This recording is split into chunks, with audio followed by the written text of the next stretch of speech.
Hello everyone, hi.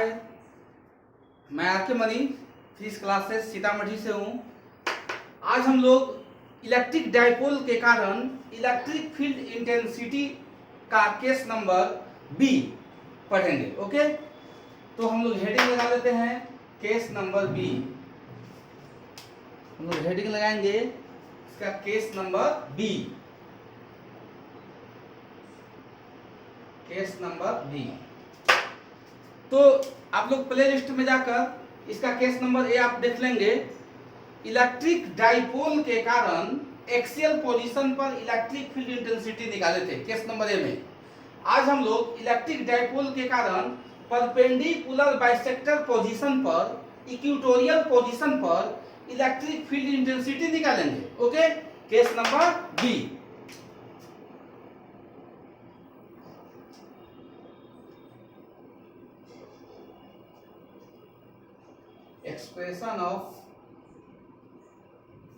expression of electric field intensity, expression of electric field intensity at the equatorial या इसी को कहते हैं perpendicular bisector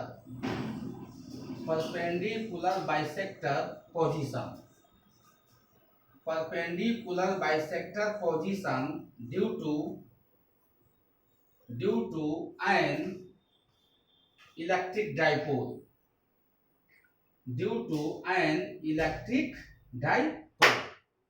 okay, तो electric dipole के कारण परपेंडिकुलर पोजीशन पर इलेक्ट्रिक फील्ड इंटेंसिटी का वैल्यू निकालना है। तो सबसे पहले एक पिक्चर ड्रा करते हैं, डायग्राम बनाते हैं। ओके, तो इसमें एक चार्ज क्या लेते हैं, माइनस क्यू। दूसरा चार्ज क्या लेते हैं, प्लस क्यू। ओके, दो चार्ज लिए हैं, एक माइनस क्यू और दूसरा क्या लिए हैं, प्लस क्यू। दोनों के बीच का डिस्टेंस क्या लेते हैं, 2a, जो पहले से मालूम है। मिडिल पॉइंट इसका क्या लेते हैं, o। तो a वाला डिस्टेंस कितना हो गया, l। a वाला डिस्टेंस आपका हो गया l, फिर a वाला डिस्टेंस कितना हो गया, l। ओके, इस तरीका से ये आपका डिस्टेंस हम लोग कितना लेते हैं, ये आपका l है। ओके, इसको सब आदमी बढ़िया से समझेंगे। तो ये जो पोजीशन है एक्सियल पोजीशन है, यहाँ परपेंडिकुलर बाइसेक्टर पोजीशन होगा। ओके, तो यहाँ पर एक मान लेते हैं एक परपेंडिकुलर बाइसेक्टर पोजीशन, इसको यहाँ मिडिल पॉइंट से मिलाएंगे। ए वाला डिस्टेंस कितना लेते हैं, r। मिडिल पॉइंट से इस पोजीशन का डिस्टेंस क्या लेते हैं, r स्मॉल r। ये पहले ट्रिक सिखा चुके हैं, ये सबसे बड़ा ट्रिक है। ओके, यहाँ पे पोजीशन इसका क्या मानेंगे, p पोजीशन है। p पोजीशन कौन सा चार्ज रखेंगे, Q0। यहाँ पे Q0 चार्ज रखेंगे। तो एक बार इस माइनस क्यू चार्ज के कारण यहाँ पे इलेक्ट्रिक फील्ड इंटेंसिटी का वैल्यू निकालेंगे, और दूसरी बार इस प्लस क्यू चार्ज के कारण इलेक्ट्रिक फील्ड इंटेंसिटी का वैल्यू निकालेंगे। यह पोजीशन ए है, या पोजीशन क्या है, बी है, या एंगल 90 है। तो यह डिस्टेंस आर है या एल है, ये कितना हो जाएगा, √r² प्लस में l²। यह वाला डिस्टेंस कितना हो जाएगा, √r² प्लस में l²। ओके, इस पोजीशन पे कौन सा चार्ज रखेंगे, टेस्ट चार्ज। इसी को हम लोग परपेंडिकुलर बाइसेक्टर पोजीशन कहते हैं, या इसी को हम लोग इक्वेटोरियल पोजीशन कहते हैं। तो एक बार माइनस क्यू चार्ज के कारण, दूसरी बार प्लस के कारण निकालेंगे। इस डायग्राम को बनाइए। ओके, इस डायग्राम को नोट कीजिए।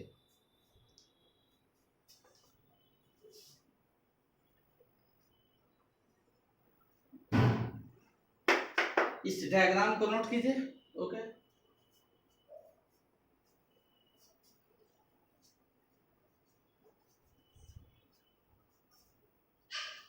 चलिए, तो हम लोग क्या करेंगे, एक बार माइनस क्यू के कारण, दूसरी बार प्लस क्यू के कारण। तो यह माइनस चार्ज इस टेस्ट चार्ज को अपनी ओर अट्रैक्ट करेगा, या माइनस चार्ज इस टेस्ट चार्ज को अपनी ओर क्या करेगा, अट्रैक्ट करेगा।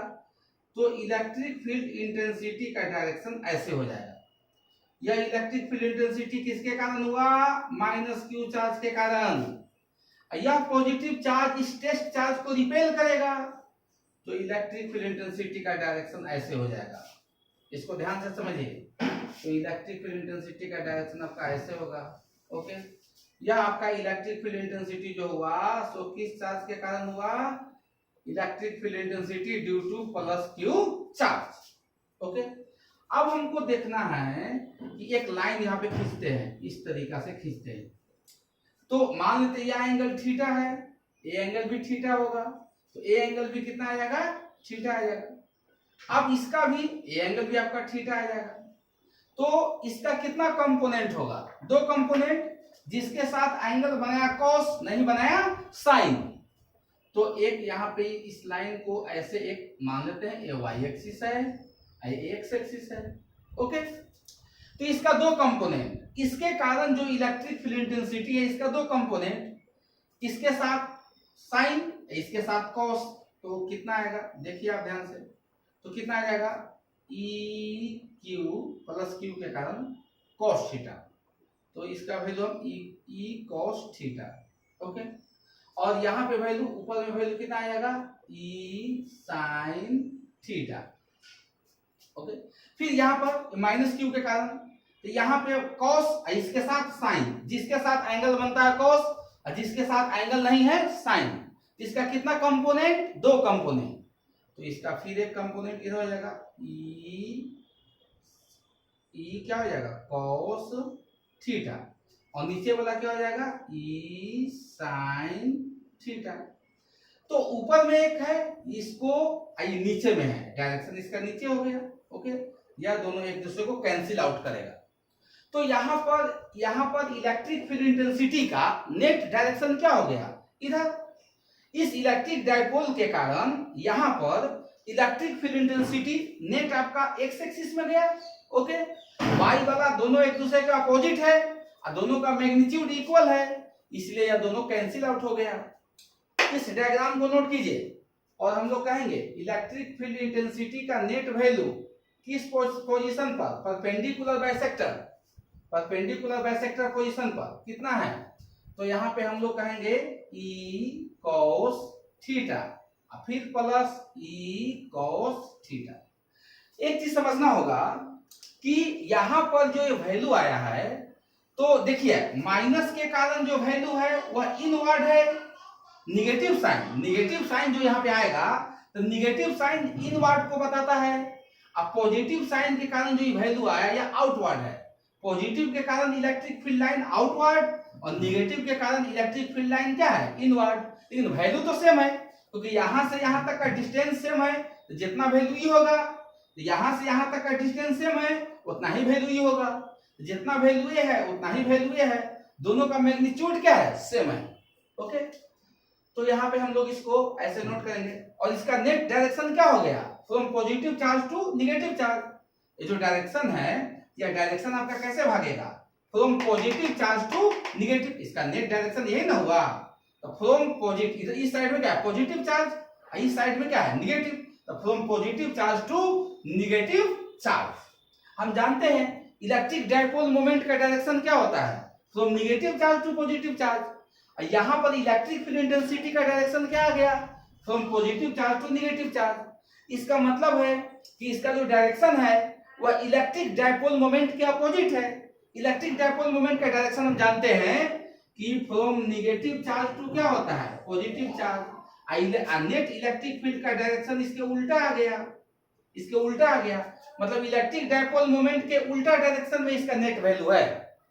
तो इसको समझने का प्रयास कीजिए, इसका डायरेक्शन भी बताए हैं। तो यहाँ पे कितना आ गया?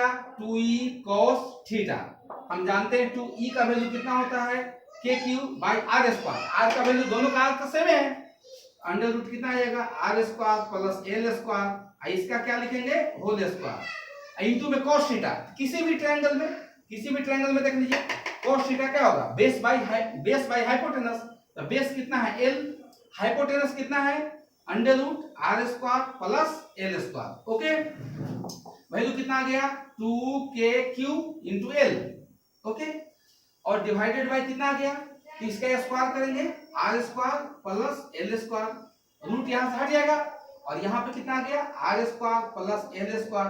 इसका पावर कितना हो जाएगा 1/2। ओके, यहां पर देखिए के को लिख लीजिए Q इंटू 2L, के Q into 2L divided by कितना हो गया R square plus L square.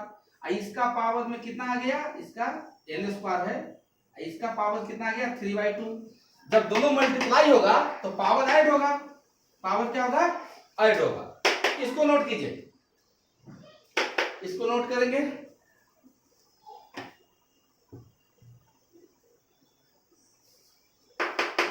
Note कीजिए,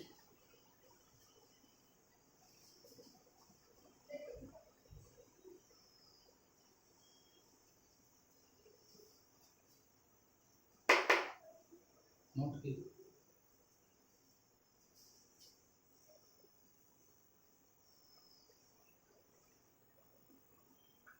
चलिए अब हम लोग Q इंटू 12 किसके इक्वल हो जाएगा P के। Q इंटू 12 किसके इक्वल होगा P। तो इलेक्ट्रिक फील्ड इंटेंसिटी का वैल्यू परपेंडिकुलर पोजीशन पर, परपेंडिकुलर पोजीशन पर कितना आ गया K, इसका वैल्यू कितना आ गया P डिवाइडेड बाय कितना आ गया R square plus L square का पावर कितना हो गया 3/2। ओके, ये वैल्यू आया। तो इसमें भी कंडीशन है, इसमें भी हम लोग कंडीशन अप्लाई करेंगे। इसमें आपका कंडीशन आएगा, कंडीशन इसमें इसका क्या कंडीशन है, कंडीशन मीन शर्त। तो कंडीशन ये है कि ये जो पोजीशन P लिया है परपेंडिकुलर बाइसेक्टर पोजीशन P, यहां भी हो सकता है, यहां भी हो सकता है, यहां भी बहुत ज्यादा डिस्टेंस पे होगा। तो जैसे जैसे P का वैल्यू इस परपेंडिकुलर बाइसेक्टर पोजीशन का वैल्यू दूर जाएगा तो R का वैल्यू क्या होगा बढ़ेगा, R का वैल्यू बढ़ेगा, लेकिन L का वैल्यू तो फिक्स है। तो हम लोग कंडीशन कहेंगे if R is greater than L, R square का value more greater than L square. तो इस केस में R square plus L square. अब ये वैल्यू बहुत ही अधिक है, ये समुद्र है, एक लोटा पानी है, समुद्र में एक लोटा पानी डाल देंगे तो समुद्र में कोई फर्क नहीं पड़ेगा। तो R square plus L square का वैल्यू लगभग किसके बराबर हो जाएगा R स्क्वायर के। ये बहुत अधिक है, ये बहुत कम है। ओके, अब इस वैल्यू को लेकर यहां डालिए तो इलेक्ट्रिक फील्ड इंटेंसिटी का नेट वैल्यू परपेंडिकुलर पे कितना आ गया, देख लीजिए ध्यान से, Kp डिवाइडेड बाई इसका वैल्यू किसके बराबर हो जाएगा R स्क्वायर, इसका पावर कितना हो जाएगा 3/2। 2 से 2 क्या हो गया कैंसिल। अच्छा, एक वैल्यू यहां पर, अच्छा देख लीजिए कितना आ गया Kp डिवाइडेड बाई कितना आ गया Rq। मतलब इलेक्ट्रिक फील्ड इंटेंसिटी का वैल्यू परपेंडिकुलर पर कितना आ गया Kp डिवाइडेड बाई Rq। यही मेरा फाइनल फॉर्मूला है, नोट कीजिए इसको, यही है।